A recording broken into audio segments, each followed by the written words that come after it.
Hello everybody, this is All Souls Gaming and welcome back to another episode of Let's Play Shadows over Loathing.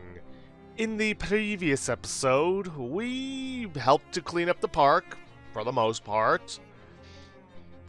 Take down Tentacle House, which has now just become a regular house, and now it's time to head for the Fridge Factory because nothing else has popped up to keep us distracted. I've already bribed the guards, so let's check out the externals of this before we head on inside. An old toolbox has been left here to rust. What's inside? Spray on asbestos and a sharpening stone adds 1 bonus damage to a weapon. Nice. Wolf chemicals? Let's go fishing. Let's see, miscellaneous chemicals. Full of chemicals. There's a pretty flower growing out of this patch of frosty industrial waste. It's probably a metaphor for something you don't understand, because I'm not a cryptobiologist. Box of miscellaneous discarded industrial junk. Got a refrigeration coil. Metacharge refrigeration coil. If you can't figure out anything useful to do with it, you could always just sell it. Well, it doesn't have a tooltip of just sell it, so I'm gonna hold on to that. These barrels are rimmed with frost, but they rhyme with carols. Eh?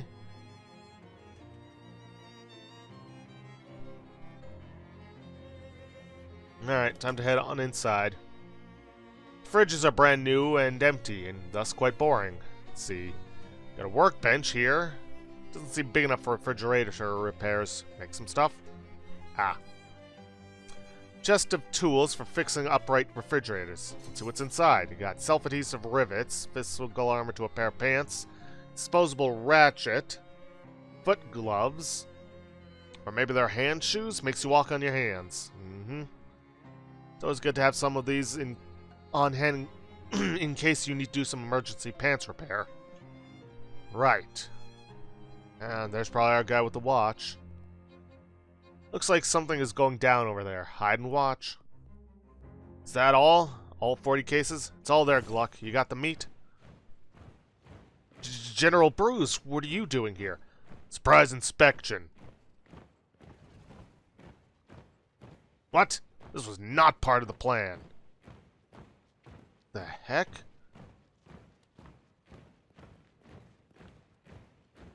There seems to be a bit of a standoff between the mob guys and the other ones. We could cautiously approach and get into a fight, or we could use this. Oh wait, nope.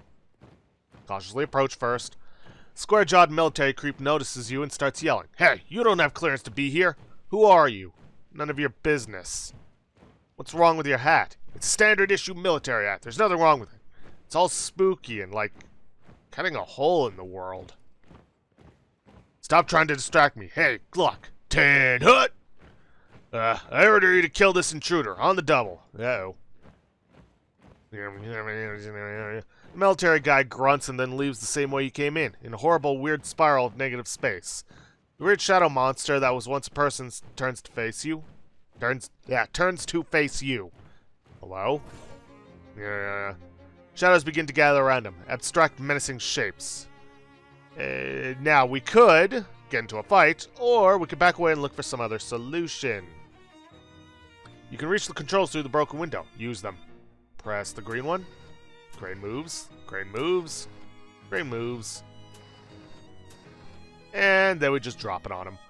Pretty sure the red button opens the jaws of the crane and that Gluck guy, that thing, well, he's right underneath it. You definitely want to press it. I do.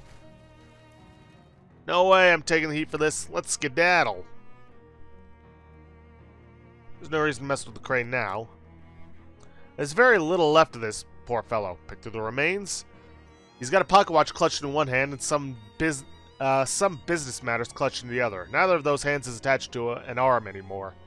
Dangerous pocket watch. It's just wrong. Pocket watch sounds. The taking of this pocket watch sounds hollow and ominous. You don't like it. Once per fight. Bank pouch full of meat.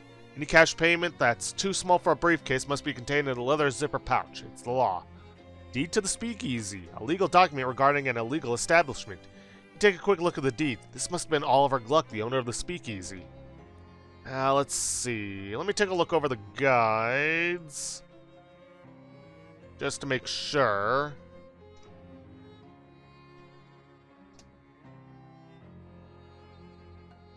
so I know what they do. Let's see, here we are. Okay, so as it's cursed, it reduces target's M stats, muscle, mysticality, and moxie by 13. That's pretty powerful. Let's see, uncursed it's 3, and purified it's by 5. Honestly, I'm going for a good ending, so I'm going to uncurse this. So, yeah. There is going to be a specific item I do not want to uncurse, but that's not going to come for a while yet. This booze looks dangerous, and it also appears to be tainted with some kind of sinister magical energy. Huh, this fridge is plugged in. A little note on it says, experimental, not for lunches. Open it. The fridge has been fitted with an experimental automatic ice cube maker. Unfortunately, it's made one single gigantic ice cube that fills the entire fridge. I guess if you ever need a block of ice as big as you, here's where you can get it. Alright, nothing else to it. Oh, wait a minute. There's very little left, fish. Fishing in this man's remains would be in poor taste. Yeah, but who cares?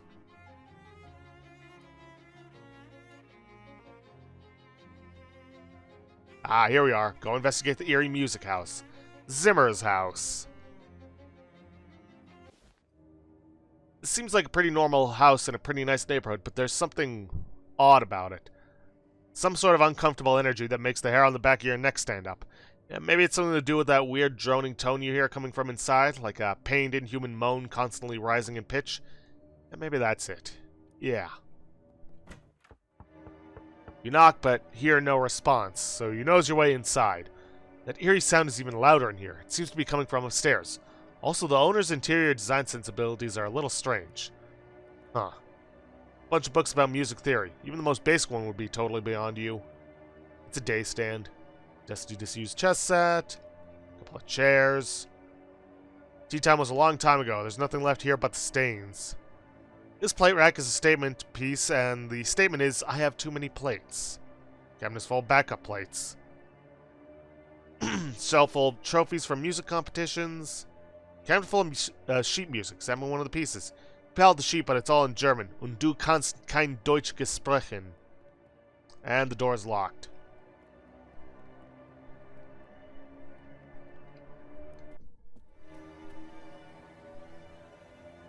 Tired-looking man is playing a cello here. What? Who are you? Why are you in my house? Sorry for intruding, but I heard the music, and I guess I have an intrusive nature. My name's Talia Hunt. Well, I am Ernst Zimmer. Forgive me for not stopping, but it is vital that I continue playing. What are you doing? There is a darkness beneath my house. Did you check the fuse box? No, it's probably that then. Listen to me, I had a dream, a premonition of a dark rift appearing in my basement and growing until it swallowed the entire house. Then the neighborhood, and then the world. Wow, that's quite a dream. It was not just a dream. I went downstairs to check the basement, and there is indeed a rift. As of now, it is still small. I must keep playing this cello to prevent it from growing any larger. How does playing the cello help? The bass vibrations reverberates downward and is focused by the circles of furniture downstairs. This resonance inhibits the rift. Huh. I don't really get it, but okay. Are you a physicist or something? No, I am only a cellist. I cannot explain how I knew this would work. Okay. Do you mind if I have a look at this rift? Very well, I cannot blame you for wanting to see it with your own eyes. You will have to reach into my pocket and take the key to the basement for yourself, as I require both hands to play. Well, okay. Please, do not get close to the rift.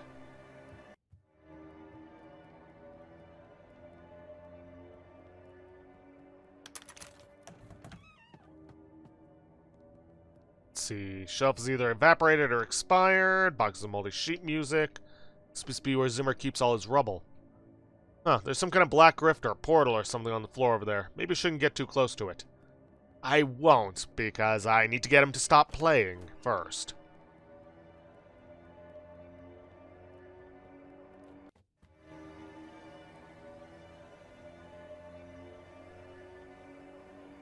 Still at it. Yes, just leave this to me. I have a lot of experience in dealing with weird stuff like this. One little rift is no problem for Talia Hunt. Well, you seem confident in your abilities, and I am extremely tired. Attaboy, go ahead and take a breather. Everything's fine. Uh-oh. Maybe convincing Zimmer to stop playing his cello wasn't such a good idea after all. Oops. Every one of these moldering books is titled Blood. It would appear that two ghosts are playing a very spirited, haha, game of chess. Day stand has become a nightstand. This chair is frighteningly non-right side up. The chair seems to be having a hard time remaining stationary. Yikes. A viscous black sludge bubbles in the teapot. Fish. You got Eldritch Mist. This isn't tea. The world is full of vapors. Most of them are benign, but some of them are terrifying. This is the terrifying kind. Bubbling black sludge. Foul goo from a haunted teapot. Increases your mysticality by 1 and your maximum AP by 1 until you use another potion. This chair is barely there. Moths have eaten all the contents and most of the container. The table has slipped the surly bonds of the floor. Shelf full of trophies from murder competitions. The chair is whispering. Listen to it. Sit in me. No. Please, Talia, sit in me. I said no. Sit in me. No. Chair harumphs and goes silent. Let's see, examine one of the pieces. You pull out a sheet and it's a piece entitled All Arbeit and No Spiel Makes Ernst a Dull Boy. All work and no play makes Ernst a dull boy. Yeah. Oh geez, there sure is a dark rift in space over there, just like Zimmer was afraid of. Well, nuts. Step through. Yeah, really? You find yourself in an infinite black void. Or, well, it looks like an infinite black void, but you have the uneasy feeling that your brain is only showing you an infinite black void because it doesn't want to try and process what this place actually looks like. It's a weird feeling. Let's look around. This creature is built more or less like a large muscular person. If you built a large muscular person out of some kind of writhing black ooze and or smoke and or just plain raw darkness. It has a fist-sized glowing crystal embedded in its chest, about where its sternum would be, and as you draw near you can feel it radiating invisible waves of energy. Kinda like heat coming off of a radiator, except also the opposite of that. And also not at all related to that. Look, incomprehensible forces are tricky to describe, okay? Creature shambles back and forth, waving its arm in a way that almost looks like it's dancing, or praying, or maybe just absent-mindedly flailing. It seems oblivious to your presence, although it will probably change pretty quickly if you try to interfere with it. Like, say, if you tried to pry the glowing crystal out of its chest. Size it up. The creature looks like it could rip you in half without even really trying. Maybe without even really noticing. We'll leave it alone for now. Thrumming spike of nega energy. Dampen it. Ah, that reduces the requirement. Dampen, dampen, dampen, dampen. What's it say now? The creature looks like it could become very aggressive and dangerous if you mess with it. Dampen, dampen, dampen. How about now? Fair bit weaker than it did when you came in. Dampen, dampen, dampen. Creature looks extremely weak, almost docile. Dampen and dampen. Pull out the crystal. Make a quick grab for the crystal, but it's firmly lodged in the creature's chest. The creature howls and its long spindly arms flail ineffectually at you. Barely cognizant of your actions, you plunge your hands into the murky flesh. Fingers questing through lukewarm tar until they find ribs. Gritting your teeth, you force open the cage. Creaking, cracking, snapping like dry branches. You grab your prize and tear it free of the muck. The creature evaporates in a sigh of smoke. The crystal is both warm and cold in your hand and has a slight buzzing vibration to it. Now, if we were to take this, we could craft it into a powerful accessory. However, doing so would doom Zimmer and potentially the area around here, and I don't want to do that, so destroy it. You pull a hammer out of your inventory. If you don't actually have a hammer, whatever object would be the most hammer adjacent, and give the crystal a solid thwack.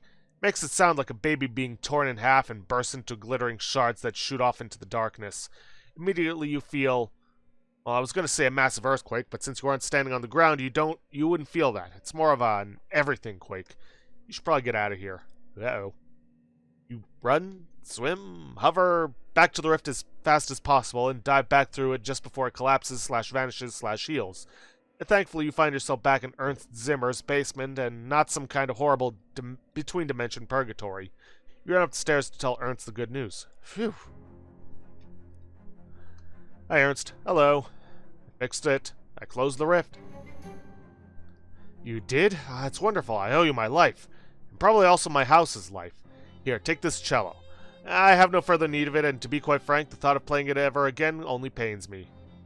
Deals your muscle plus 3 physical damage. Well, technically, it's Hunt's cello now. You have no idea how to play the cello, but you do know how to swing a great big club.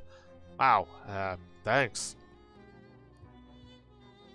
And everything's back to normal. Okay, there's probably more like in this gap right here, but I think for the time being, let's head back to Plunkett Street and take care of this watch. Ooh, Spearmint Taffy. Damage of your ranged weapons. You know you're supposed to take the paper off first, right? What? The skin? That is where all the vitamins are. Huh. Okay. Okay, first things first, Call of War's surplus. Let's talk to this guy. Hi. Hello, how's the grenade project coming along? I threw all 6 of them and 3 of them blew up in my face. Interesting, because the last time, I only had 2 of them blow up in my face. 3 out of 6 isn't too bad. I think I can still sell them.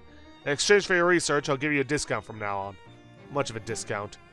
200 meat in total savings across all future purchases. Here you go. It seems less like a discount and more like a flat reward. I just don't like doing arithmetic. Okay. But yeah, dubious Call of War's grenade. Standard issue blue color grenade of questionable integrity. Yeah. But it's a lot cheaper. Matter of fact, half price. But I don't think that's a good idea for me.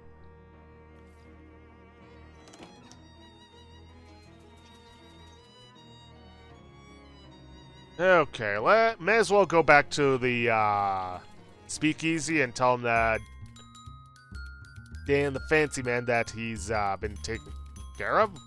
McLaughlin. McLaughlin has changed his ways. Nice. Fancy Dan. Hey, it's you again. You find Oliver? Sort of. I don't like the sound of that. Oliver is gone. The handout went extremely badly. Yeah, that too. You go over the events at the fridge factory. Fancy Dan makes a variety of faces at various points in your story, because Fancy Dan is a good listener. Show him the deed. Oliver was carrying this with him. Dan skims the deed. It says here that ownership of the speakeasy is automatically transferred to whoever has physical possession of the deed. Is that legal? None of this is legal. Yeah. I guess you're my new boss, baby. Let's have one drink to mourn the old boss and another one to celebrate the new one. Good idea. Guess we ought to change the name since, well, Oliver's place is no longer Oliver's place. Suppose that's right. Got any ideas? Well, you could go traditional and just call it Talia's place. Or hip, like the Purple Door. Or something incisive, like avant-garde, like, I don't know, Noblesse Oblige?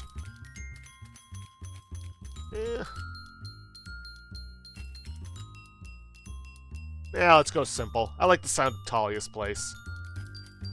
I like it. Now to business. To business! We make the beer in-house, so that's safe, but we're out of everything else, and based on your story, I'd say the stuff at the factory isn't safe to use. Yeah, if you can find booze or mixers or garnishes, bring it back here. Any idea where to get started with that? No, but you might check with Barnaby. Barnaby? Dan points at the milky-eyed sod at the table by the wall. He doesn't see very well, but he's got a nose for news and a sixth sense for booze. He might know where you can find what you're looking for. Thanks. Well, I know there's something over this way. See, there's some hobo code carved into one of the tiles here. Translate it. It says, grapes under here. You quickly pry up the tile, and sure enough, there are grapes. Floor grapes. Aged and flattened. Take them to Fancy Dan.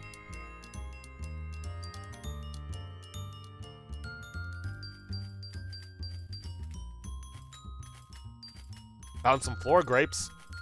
Floor grapes, eh? Well, when life gives you floor grapes, make floor wine, baby. Sounds like a plan. The spittoon has been placed at a really challenging height. Ask Dan about it. Hey, Dan, your spittoon is kind of inconvenient. Nah, baby, that spittoon isn't for spitting in. It's gone out of style now that mass-produced cigarettes are readily available anyway. No, that's a bona fide historical artifact. What? Really? That's right. Belonged to a famous adventurer from Frisco just before the turn of the century. Really? Who? Well, nobody's exactly sure. A lot of people think it belonged to Mumpler Fumperdink, aka Markiplier. It's a strong theory because if there's one thing we know about that cat, it's that he loved spittoons. The other people say it belonged to a fella by the last name of Northern Lion, and a whole lot of other people claim it belonged to a whole lot of other people. But there's one thing we know for sure about this spittoon. Whoever it was, they didn't use it for spitting into. They wore it as a hat. What? Ew, gross. Right? They sure got into some weird stuff back then. Yeah, no kidding. Alright, what have you got for me, Barnaby? Buy him a drink. Distilled to its essence, a lake is just a valley abandoned. Alright. Alright, well, nothing else to it. Let's see, is there anything from the Ocean City Watchful Eye? Let's see, already read that. Already read that. Read those, and nothing there. Alright. Oh, right, it's Cerberus. Let's see. The door to the bank is fastened with 3 locks. This is the maximum possible level of security. What about 4 locks? In 1928, 4-lock systems are still dismissed as unachievable liberal fantasy. Let's look under the welcome mat. Not a bad idea, but if you're going to lift the welcome mat, you need to know what you're looking for first. Do I? How much stuff can be under a welcome mat? Just a key to the bank's front door. As it turns out, the security at this place is inconsistent. Okay?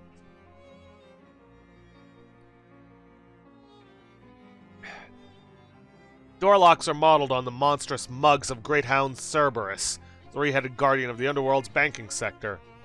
Each of the 3 heads has a name: Phylax, Metefon, and Sneaky Pete, and a keyhole deep in its maw. Unlock Phylax. The head of Phylax lets the key inside easily enough, but offers up incredible resistance when you try to turn it. Heracles would have to use up all 12 labors just to get this thing going. Alright, Metefon. That's strange. Oh, whoops. Hit the wrong one. Sneaky Pete. The key turns over and over in the lock, but nothing happens. Not something sneaky about this Pete, alright. Metefon. The key fits in the hole, alright, but it's a labyrinth in the cylinder. You turn and hear click after click, but nothing results. 6 muscle, 7 mysticality, and 8 moxie to get this thing open. Alrighty then. Alright, let's head for Murray's Antiques. Found the watch. It was complicated. I'd be more surprised if you told me it was simple. Well, you know the drill. Strap it on and jump in the uncursing machine. It's a pocket watch. Just uncurse the thing and get some sleep, okay? You look like you've been through the ringer. Won't dispute that.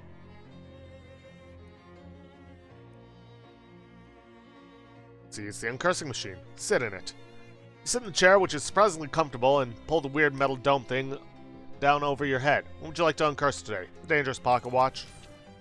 The machine snorts, and the pocket watch up into its dome and begins its strange and loud work. Pocket watch is pulled this way and that way. Its ticks become ticks, and its talks cots. Yeah. And as its 3 hands are forcibly bent back, you swear you hear screams. And then it's done. The watch falls into your hands now, set to 23:33:46. Wow. Same time as it is right now. Yes, I record these very late at night. Uncursed pocket watch. Reduces an enemy's muscle, mysticality, and moxie by 3. Watch's curse now resides in the machine. Want to project your consciousness into it? Why not? In your mind's eye, you see the hands of the pocket watch spin back on themselves with jittery violence. With each revolution, the face of the watch itself expands until it is larger than you and the building and the street. The whole world lives in a blur of the fast-running hands in which you see life go by in reverse time. Submarines turn to longships, cities to stone dwellings, cowboys to courtesans.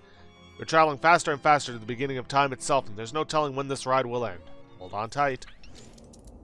And we are now a dinosaur. Check for messages. You check the message pad next to the phone. There's a note for you. Dinosaur. No phone number. Eat the phone. Chomp. Talia, attend to thy temper. Open a door. Eat Jessica. Eat Charles. Eat Gabby. Eat Cat. Eat Gabby. Whoa there, hoss. What's got y'all horns and rattling? Y'all horns and rattling. Been dipping into the nose paint again? Gabby doesn't talk like that. Rawr. Sure is, partner, sure is. Heh. Hey, Gabby, I'm a dinosaur. Oopa, pee-phew. I'm the quickest draw in the West, sure enough. Jessica? What strangeness afflicts thee? Never mind, for the sun transits the horizon, and I grow ever the more in need of thy assistance. Understand, whilst you sleep under this roof, thou art my lodger, and a signature on this paperwork is by me required. When did you start talking like this? Provocative remark, madam, and by thee well made. Take your leave. Open a door. Open the door. Are those two salad forks? No, you lack the opposable thumbs necessary to turn a doorknob. You're completely contained in here unless you figure out how to open doors. I don't know anything about dexterity. I'm a dinosaur. Or break down the door. I'm a big dinosaur. Huh. You slap your prehistoric tummy against the wood, but it doesn't even make a dent. I mean, that's why the dinosaurs went extinct. Couldn't open doors. Rawr. Well, I gotta find a way to increase my dexterity.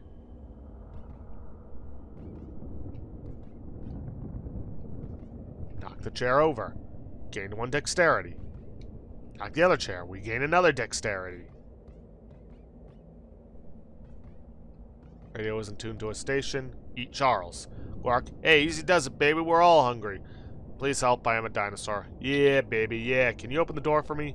Huh? What's that? Greta garbled?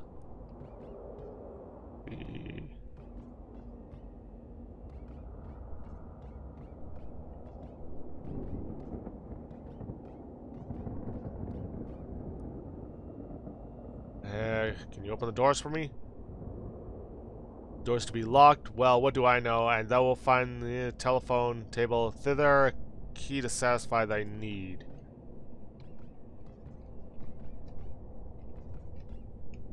Eat the chessboard.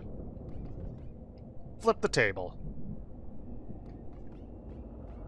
Pull out the drawers. Open the desk drawer. You expend considerable effort wrangling your claw around the knob only to find the drawer is locked. Eat the table. Your stomach is bigger than your brain and you devour the entire table in a few quick bites. The key to the door now lies safe and sound in your dinosaur stomach.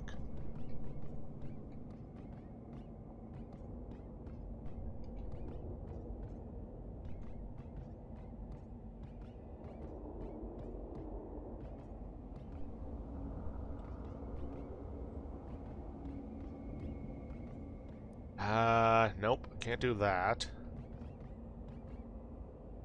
Add to the list, nope.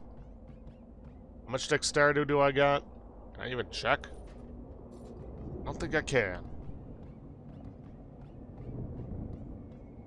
Do I need to try to eat the cat?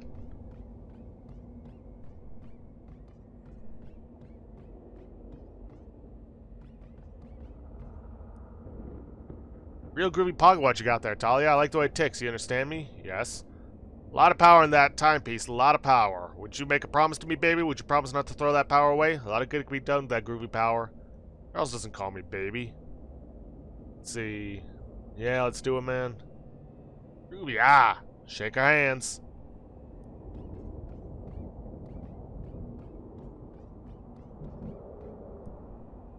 Let's see, you can't relate to most of the books they have here.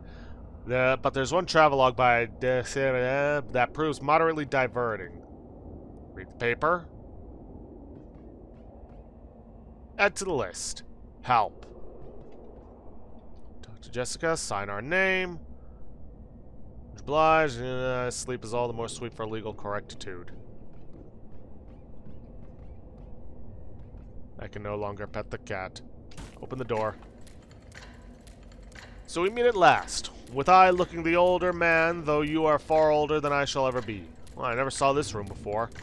We the Alpha and Omega, you the beginning of time and I its end. Will you walk with me, dear friend, to watch the death of our world and the birth of another?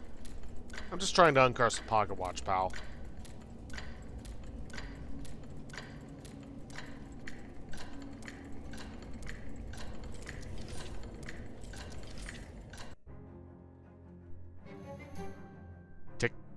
Tick. The hands of the uncursed pocket watch beats on. Boats with the current borne correctly into the future. You pull the pocket watch out and look at it. It's gained some luster. Upgraded. Like I said, it'll reduce it by 5. Yes, it's more powerful in its cursed state, but I'm trying to go for the good ending. And there is one specific one that I want to leave cursed for reasons. Curse is lifted, time is in its rightful home, and you no longer have a tail. Wish I had a tail. Me too, sometimes. Alright, well, with that, we are actually out of time for this episode of Shadows over Loathing. So I'm going to end things off there for today. If you guys like what you see, please leave a like, subscribe for future content, don't forget to hit that bell icon to get notifications for when I upload, and please leave a comment down below this video. I'll see you guys in the next episode. Thanks for watching.